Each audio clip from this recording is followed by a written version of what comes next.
Saturday thriller সর্বরীর সঙ্গে গল্প নয়, অভিজ্ঞতা, রোমাঞ্চের নতুন ঠিকানা। স্যাটারডে থ্রিলার সর্বরীর সঙ্গে আজকে শুনছেন আশাপূর্ণা দেবীর গল্প শেষ রাত্রিরে বাজের আলোয়।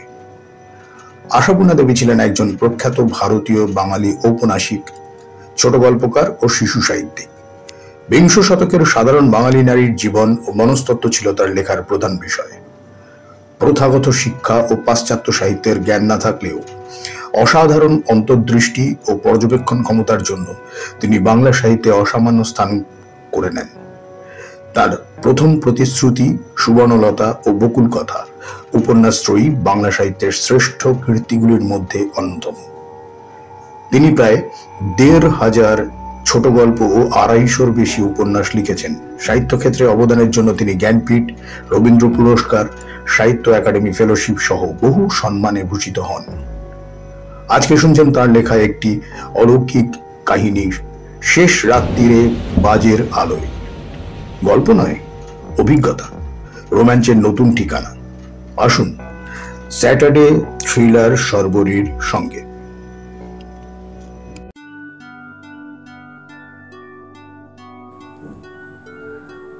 ভোর রাত্রিরে মাথার কাছের জানলায় ঠক ঠক খটখট। ঘুম চোখেই মালুম এ কাজ আর কারো নয়, বোটকার। বন্ধুকে ডাকতে আসবার পদ্ধতিই তার এই। ওই জানলাটার নিচে খানিকটা ছাড়া জমি পড়ে আছে, একটু বাগান করতে ইচ্ছে হলে করা যেত, কিন্তু সেই ইচ্ছে কারো না হওয়ায় বাড়ির যত জঞ্জাল ফেলার ক্ষেত্র হয়েছে ওটা। ডাঁই থেকে ক্রমশ পাহাড়। ওই পাহাড়টিতে উঠে উঠেই বোটকা জানলার নাগালটা সহজে পায়। বোটকার বেশিরভাগ আচরণই বিটকেল, তাই বন্ধুদের মুখে মুখে তার নামেরই রূপান্তর, বটুক থেকে বোটকা। ছুটির অনেকগুলো দিন কলকাতায় মামার বাড়িতে কাটিয়ে সবে আজ রাত্রিরে এসে পৌঁছেছে মুকুল। এসেই শুনল বাজারে গুজব কালই নাকি মাধ্যমিকের রেজাল্ট আউট হবে। এই আসন্ন সময়টা কি ভয়ানক! কি হয় কি হয়! সারা দিন ট্রেনে এসেছে মুকুল, তার উপর ওই একটা মস্ত দুর্ভাবনা নিয়ে শুয়ে অনেক রাত পর্যন্ত ছটফট করে সবে একটু ঘুমিয়েছে, আর এখন কিনা এই আর কি। হতে পারে বোটকা তার প্রাণের বন্ধু, তাহলেও রাগ ধরে গেল। আর কিছু না, কাল কখন রেজাল্ট জানতে বেরোনো হবে সেই নিয়ে বাকতাল্লা মারতে এসেছে। গেলে তো তাদের দলের সবার সঙ্গেই যাওয়া হবে। জনা ছয়েকের এই দলটিকে গার্জেনরা বলেন মণিমাণিক্যের হার, সর্বদা একসঙ্গে। তবে মধ্যমণিটি হচ্ছে ওই বটুক ভৈরব, ঠাকুরদার আদরের নাম, আর বন্ধুদের আদরে ওই বোটকা। উঠে জানলাটা খুলতে গেল মুকুল। ভয়ে ভয়েই গেল। বোটকার তো ব্যাপার, কি হয় আর কি না হয়। হয়তো জানলা খোলা মাত্রই মুখে চোখে এক মুঠো নস্যি এসে লাগবে, কিংবা না হয় জোর একটা পিচকিরি বাহিত জলের ঝাপটা। ঘুমের জড়তা ভাঙতে এসব ট্রিটমেন্ট বোটকার আবিষ্কার। আস্তে জানলাটা খুলল মুকুল। না, ওসব কিছু না।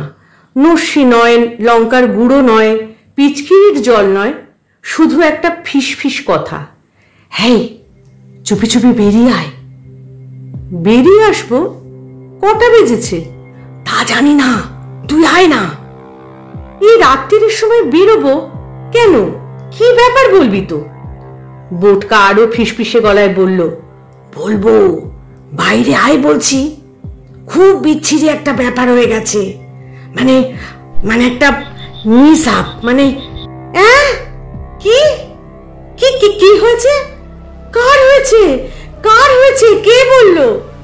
হুড়মুড়িয়ে দরজা খুলে বেরিয়ে এলো মুকুল, গায়ে একটা জামা গলাতে গলাতে।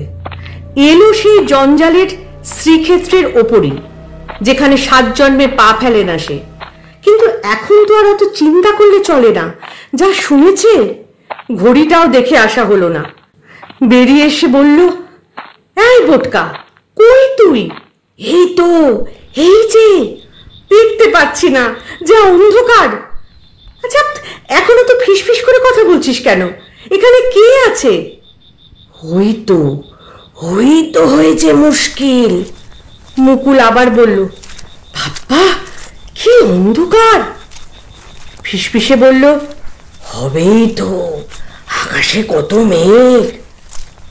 বাড়ির সীমানা পেরিয়ে এসে মুকুল খুব ভয়ে ভয়ে বলল, কে রে বল না। এই মণিমাণিক্যের হারেরই একজন। হ্যাঁ? মুকুলের বুক হিম হয়ে গেল। কে? তোরই বিশেষ বন্ধু। ওরে বাবারে, কে রে? নামটা বলবি তো? কি হয়েছিল?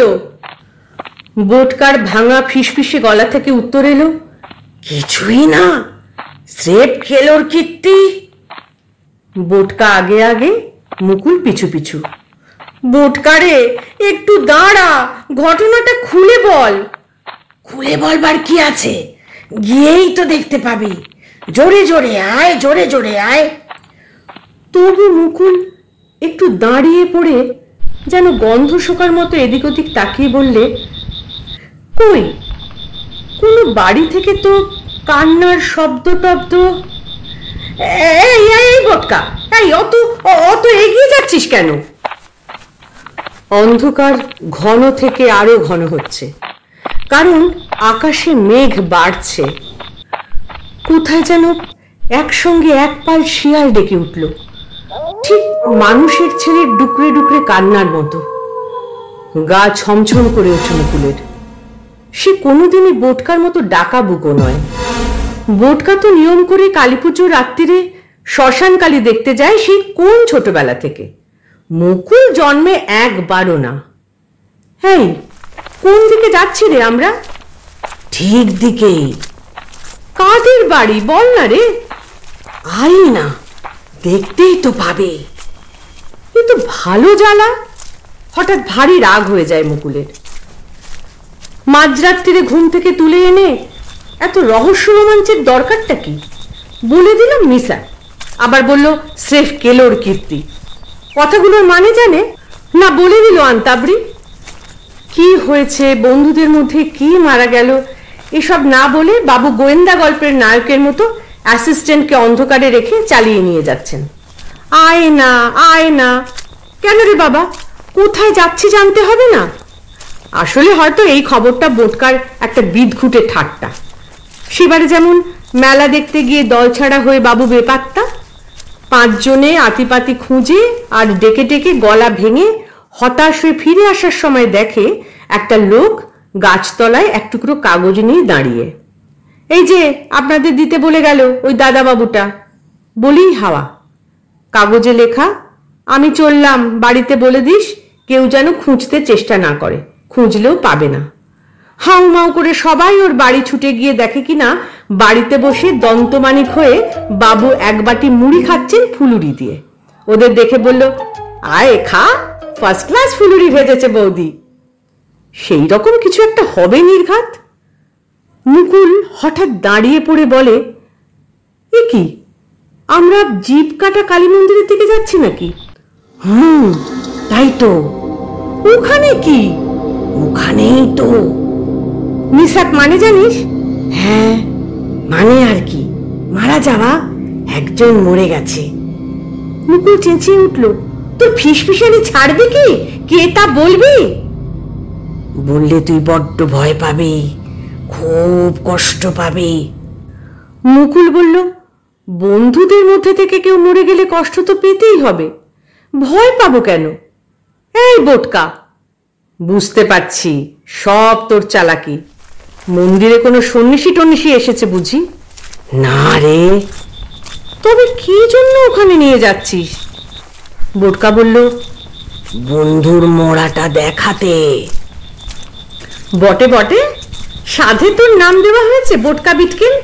বলি কোন হতভাগা ঘর বাড়ি ছেড়ে এখানে মরতে এসেছিল রে? ওরা মন্দিরের কাছাকাছি চলে এসেছে প্রায়।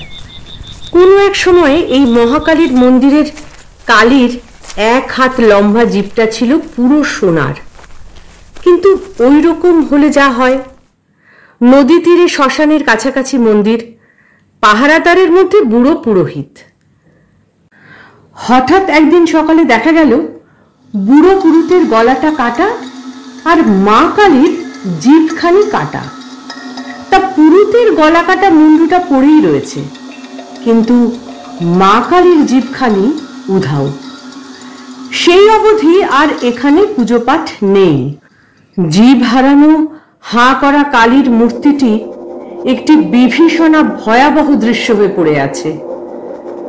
একটা কুকুর ডেকে উঠল, গায়ে যেন কাঁটা দিয়ে উঠল। বোটকা মুকুলের কথার উত্তরে বলল, তা গলায় দড়ি দেবার পক্ষে জায়গাটা বেস্টই তো। কি কি বললি? গলায় দড়ি?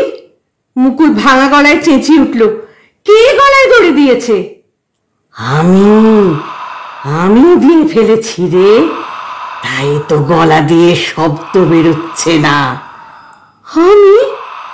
মাথার চুল থেকে পায়ের নখ পর্যন্ত জ্বলে ওঠে মুকুলের। এই বিটকেল বিচ্ছিরি ইয়ার্কি করতে তাকে পাজি রাস্কেল! ঠাস করে একটা চড় বসিয়ে দিতে গেল মুকুল, কিন্তু গালটা নিয়ে দিব্যি পাশ কাটিয়ে ফেলে বোটকা। মুকুলের হাতটা শূন্যে ধাক্কা খেয়ে ঝুলে পড়ে। আর এই সময় একসঙ্গে আবার একদল শিয়াল ডেকে ওঠে ডুকরে ডুকরে। অসহ্য!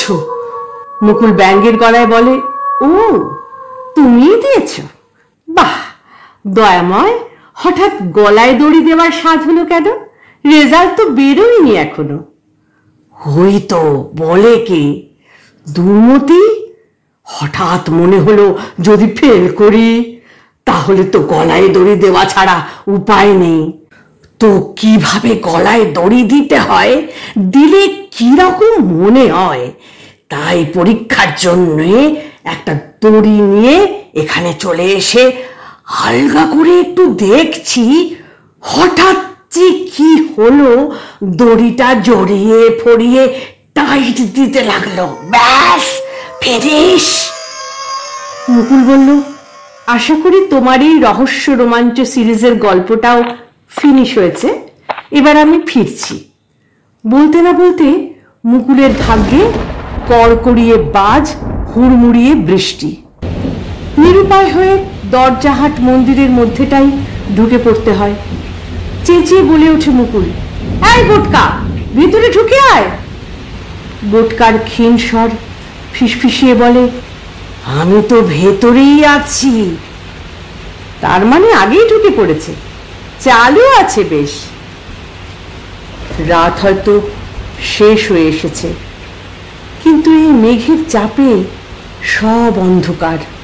মন্দিরের ভেতরটা তো আরোই। মুকুল চেঁচিয়ে বলে, কোন দিকে তুই?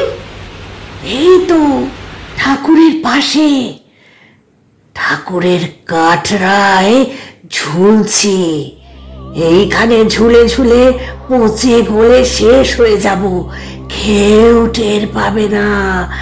এই ভেবে বড় দুঃখ হলো রে, তাই তোকে ডেকে আনলাম।